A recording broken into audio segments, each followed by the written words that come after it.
Halo semuanya, pada kelas komunikasi antar budaya kali ini kita akan mendiskusikan, saya akan menyampaikan tentang pengaruh dan dampak media pada budaya. Nah topik ini saya angkat untuk topik ke-14 yang saya ambil dari buku ini, dari Utsel. Ya di Utsel ini bicara tentang media dan budaya, lalu saya mengangkat dalam video ini sebuah analisis pengaruh dan dampak media pada budaya dan akan dihubungkan ke komunikasi antar budaya. Kemudian salah satu yang paling menentukan dalam sebuah media itu kita harus paham dulu bahwa model-model dari media itu ada 3, yaitu media production, produksi media, kemudian pesan yang diproduksi itu seperti apa, lalu bagaimana pesan itu atau produksi dari media itu diterima, yaitu reception. Jadi ada media production, ada media messages, kemudian media reception. Ya. Ini salah satu background ini saya pakai termasuk dari produksi media saya, kenapa saya menentukan lokasi di sini biar bisa diinterpretasi sendiri ya. Kita lanjut untuk satu contoh media production. Nah ini semoga kalian mengenal satunya siapa. Yang jelas satu saya, lalu satunya adalah itu Bu Ike ya. Jadi ini ketika kami memproduksi dialog Atma. Nah, media production, who is producing? Nah, dialog Atma berarti ya yang memproduksi adalah Atma Jaya. Kemudian siapa yang ada di situ narasumbernya itu ada saya dan Bu Ike. Ini proses dari media production. Kenapa ada green screen? Jadi itu ada salah satu cara juga untuk memproduksi. Ada apa dengan green screen-nya itu? Kemudian juga dalam media production itu pasti punya tujuan. Jadi saya waktu itu minta di foto dengan posisi angle seperti ini. Jadi ada kamera, kemudian saya memakai baju seperti ini. Ini memperlihatkan apa? Tidak memperlihatkan hanya saya dalam kamera, tapi juga ada saya beneran di sana bahwa itu real gitu. Jadi ini termasuk ada tujuan apa di situ. Kemudian ini kelihatan sekali tujuannya ya.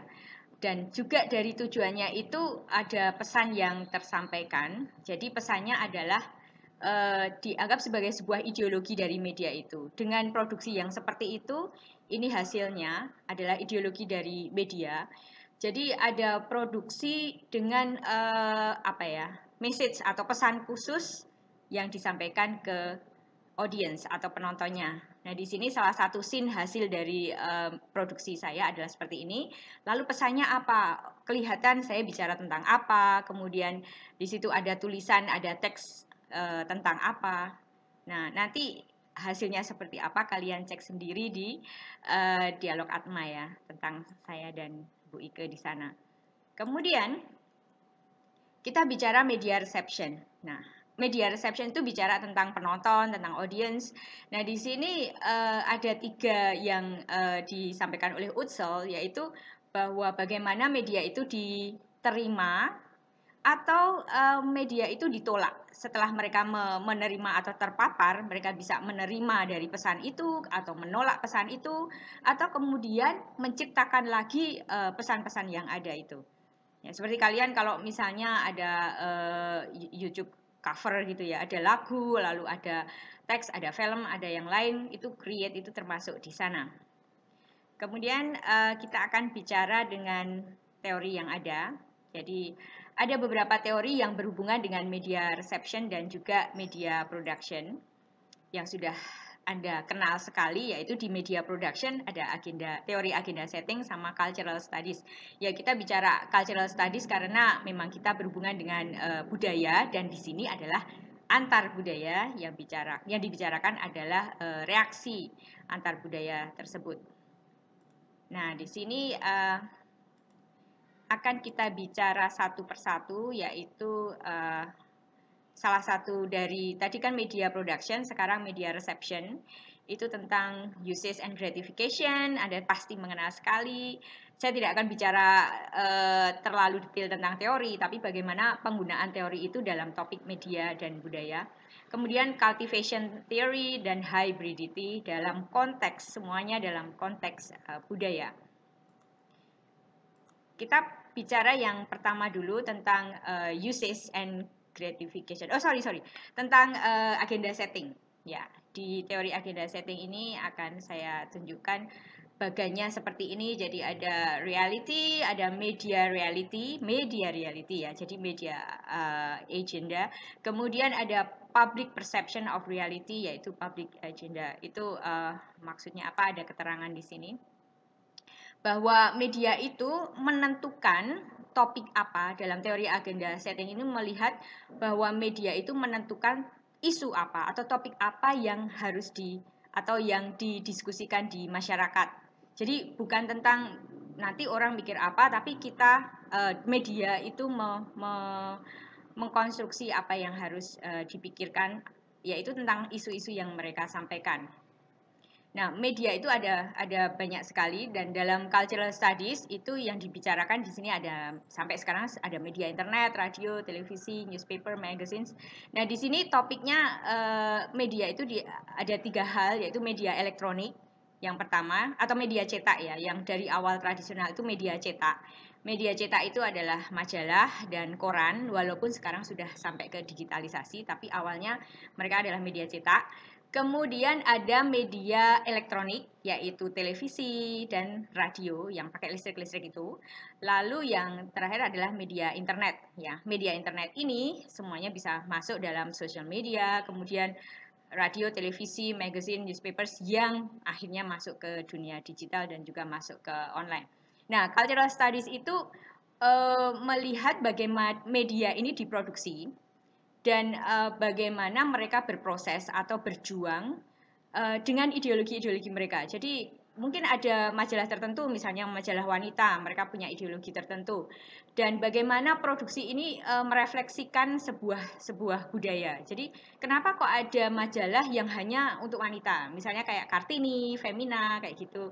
Kemudian ada koran yang tertentu juga menyampaikan rubrik tertentu, atau koran itu memang punya satu agenda tertentu yang memang mereka fokusnya di sana, atau televisi dan radio juga ada yang dikhususkan ke sana.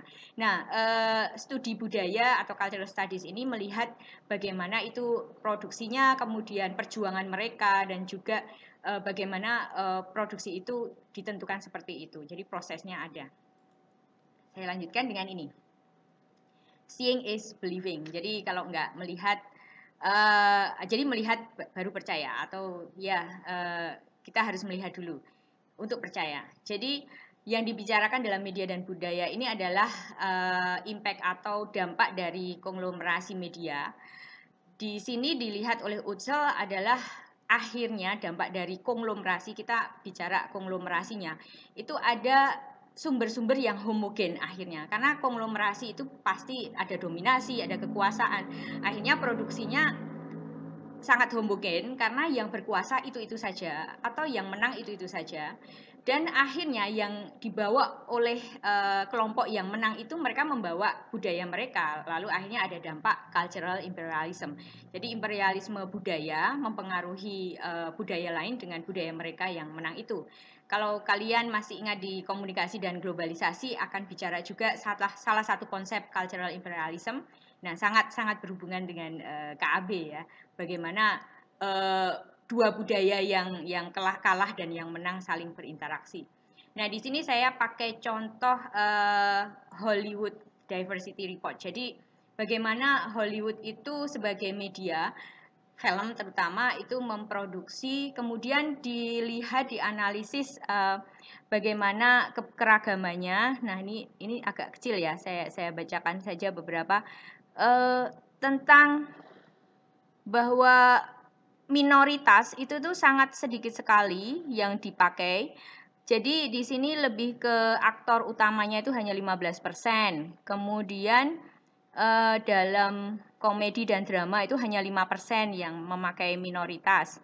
Kemudian TV kabel itu juga hanya 14%. Kemudian beberapa hal juga secara rating, secara macam-macam itu ada beberapa ras yang tidak terwakili di sana, tidak ada ras yang tidak pernah muncul di sana, dan itu menunjukkan bahwa diversity-nya itu sangat tidak imbang. Dan di sini Anda bisa melihat Hollywood itu seperti apa. Apakah dia konglomerasi? Ya jelas ya. Kemudian yang paling kelihatan itu adalah dalam diversity atau keberagaman itu ada absen, ada sesuatu yang tidak ada sesuatu yang tidak terwakili, atau misalnya ada dan terwakili itu bentuknya selalu negatif, atau stereotip, tapi stereotip yang sangat negatif ya. Jadi kayak di bentuk atau stereotip itu bisa negatif bisa positif tapi kaku. Jadi misalnya Chinese itu sukses atau Chinese itu pintar matematika. Itu kan stereotip yang bagus tapi sangat kaku, lalu semua orang kalau melihat Chinese itu wah pasti dia pintar matematika kayak gitu. Jadi ada 4 topik ini yang muncul dari keberagaman di Hollywood itu.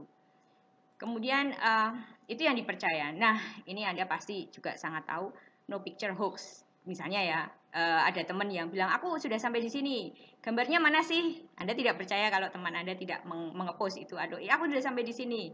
Dan salah satu budaya yang baru yang dibawa oleh Instagram itu adalah selfie. Jadi ketika Anda hanya memotret, misalnya aku baru di Tugu, lalu ada foto Tugu, tapi tidak ada foto Anda yang diproduksi dalam proses selfie, itu dianggap hoax, dianggap tidak dipercaya. Nah, media itu salah satunya dalam bentuk budaya itu juga masuk ke dalam pembuktian atau bagaimana sebuah visualisasi itu berpengaruh pada resepsi dari penonton atau dari orang yang melihat itu. Ya.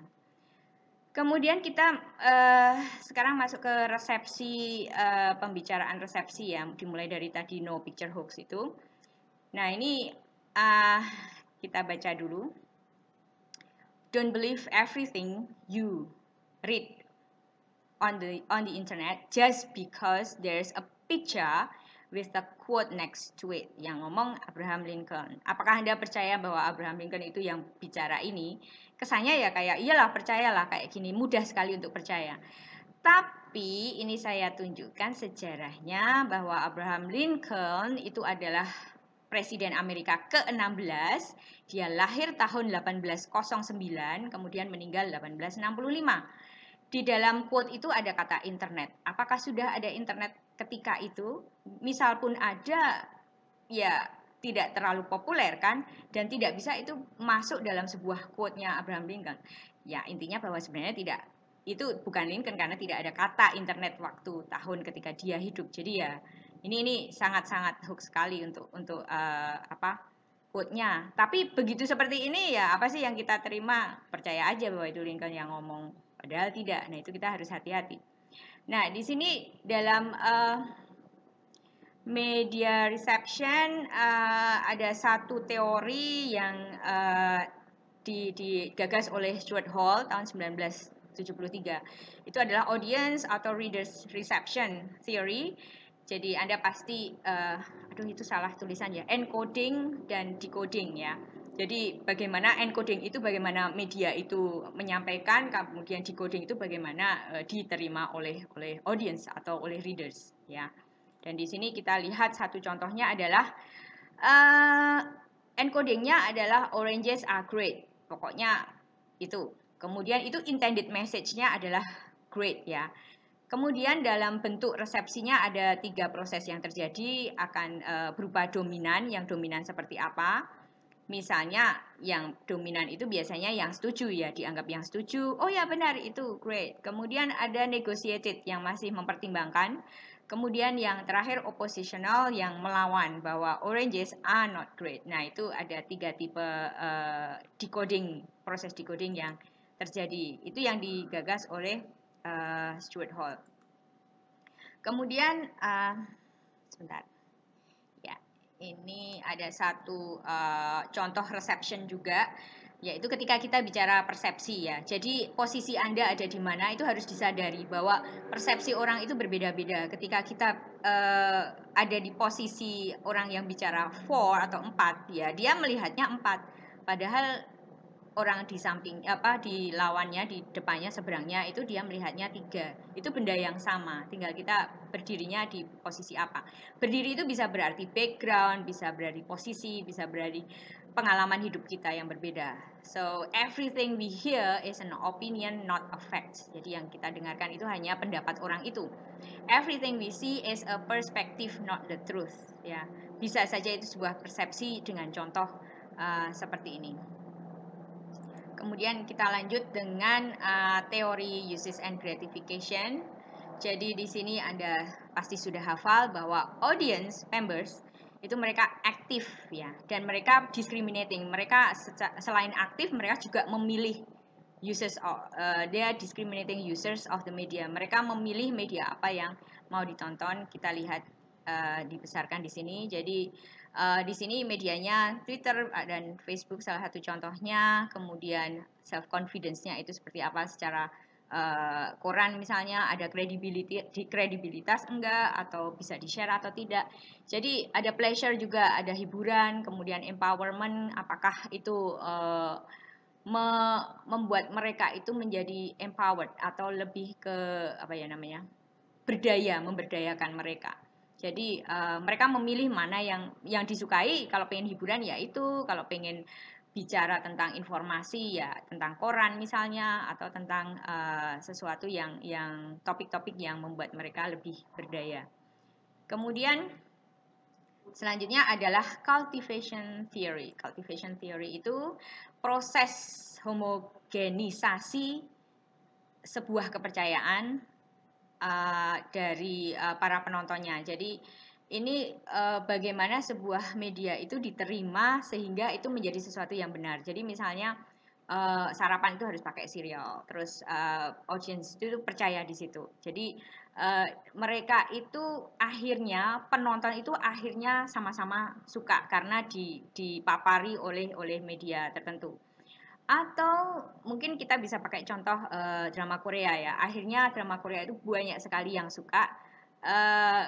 Diawali dari 1-2 orang saja, tapi paparannya itu banyak. Akhirnya mereka menyetujui. Walaupun ada juga yang tidak, tapi intinya itu menjadi satu topik tertentu yang cukup fenomenal juga. Kemudian ada satu teori hibriditas. Nah, ini oleh Crady 2002. Jadi teori hibriditas ada banyak, tapi di sini kita bicara yang punya Crady 2002. Di sini hibriditas itu apa sih? Itu bagaimana budaya lokal itu mengkonsumsi dan mengubah pesan dari budaya global. Contohnya yaitu Coca-Cola di sini.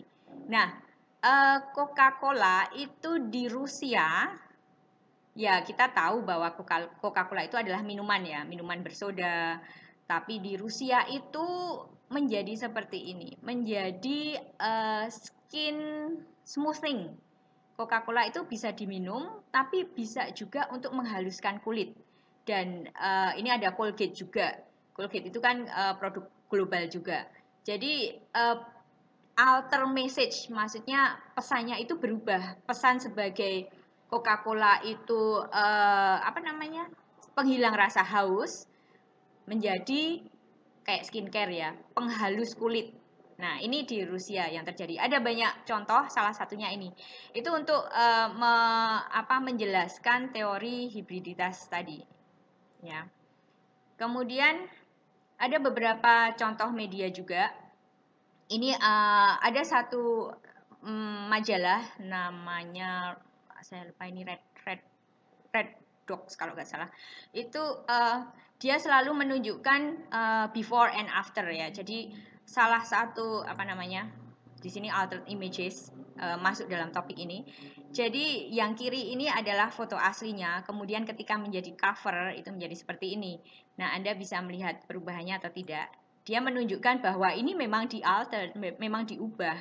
Nah, salah satu yang paling kelihatan adalah tangannya. Ya, tangannya di sini seperti ini ukurannya, kemudian dikecilkan, dilangsingkan, kemudian warna kulitnya dimuluskan. Kalau ya mungkin dia sebenarnya sudah cantik, sudah bagus, hanya saja media itu ingin memberi pesan apa sih bahwa sebenarnya yang seharusnya itu seperti ini, yang lebih sempurna, yang lebih bagus sebagai cover itu seperti yang ada di dalam cover ini. Jadi modelnya itu diubah sedikit.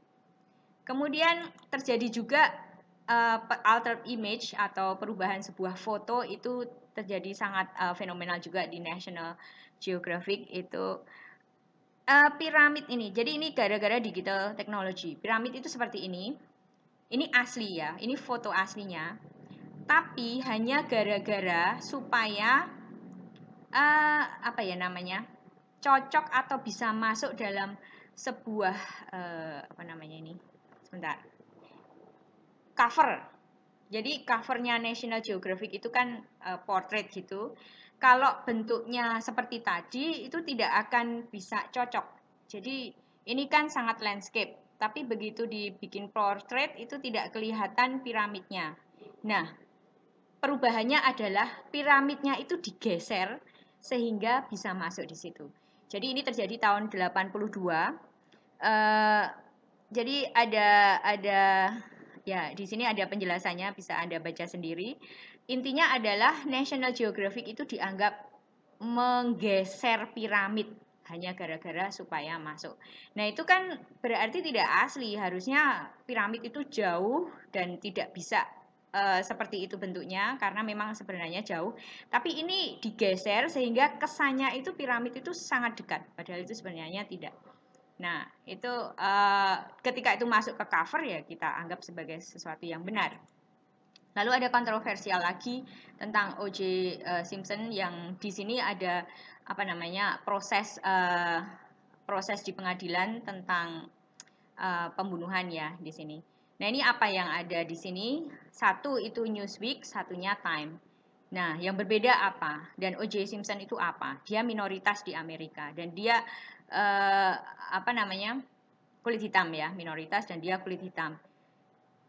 Yang benar yang mana kalau seperti ini? Tapi kalau mau dilihat bahwa Hollywood atau Amerika itu selalu underrepresented, selalu negatif, selalu stereotype, ya yang benar pasti yang Newsweek ini, karena ini mukanya tidak terlalu hitam. Time menghitamkan itu. Jadi tahun 94 O.J. Simpson itu dimunculkan mugshot-nya. Mugshot itu foto yang mau dipenjara itu loh. Itu dihitamkan ketika ini. Nah, Time mengatakan tidak bermaksud apa-apa, tidak bermaksud rasial bahwa dia itu kulit hitam lalu dihitamkan, tidak seperti itu, tapi mau memberi nuansa efek kayak filter-filter gitu loh, kayak sepia atau yang lain. Tapi ini efeknya adalah tentang pengadilan tentang pembunuhan kan, mau dibuat seperti itu. Tapi yang ditangkap oleh kita, ditangkap oleh setiap orang yang pertama kali melihat ya tidak, mereka tidak butuh penjelasan dan tidak sempat kan Time itu menjelaskan itu. Jadi itu sangat aneh sekali. Nah, lalu apa yang harus disimpulkan di sini ya? Harus ada hubungan media dan budaya itu harus ada sebuah pembelaan terhadap masyarakat atau komunitas yang benar-benar minoritas yang tidak terwakili. Nah, pembelaan ini harusnya juga muncul di media juga untuk mempengaruhi orang lain yang tidak tahu dalam pembelaan, atau ya memang mereka benar-benar dibela lalu diangkat dalam sebuah media. Karena media itu kan bisa mempengaruhi. Nah, bagaimana dengan mempengaruhi dari sisi yang kuat, lalu bagaimana yang lemah? Pasti juga bisa dipengaruhi. Jadi harusnya itu ada sebuah advokasi, ada sebuah pembelaan yang dimunculkan dengan alat yang sama, yaitu media. Yang kedua adalah media literasi ya. Bagaimana sebuah media itu atau ditangkap dan orang itu mampu menangkap itu secara benar ya. Bagaimana orang itu mengkonsumsi media, itu adalah media literasi. Jadi bagaimana kemampuan orang untuk melihat itu dengan benar. Jadi ada dua hal, media advokasi itu adalah pembelaan terhadap sesuatu yang memang harus dibela melalui media, dan media literasi adalah kemampuan orang untuk mengkonsumsi media tersebut atau memproduksi media tersebut. Jadi pesan-pesannya seperti apa, yang benar itu bagaimana, itu dalam media literasi. Jadi itu tentang media dan budaya. Terima kasih.